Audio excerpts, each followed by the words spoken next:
You ask Tiger to solve. This deals with linear equations with one unknown. The final result is t equals 32/15. Let's solve it step by step. Simplify the expression. Expand the parentheses. Simplify the arithmetic. Combine like terms. Group all constants on the right side of the equation. Subtract 70 from both sides. Simplify the arithmetic.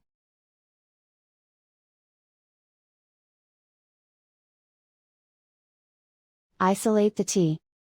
Divide both sides by 75. Simplify the fraction.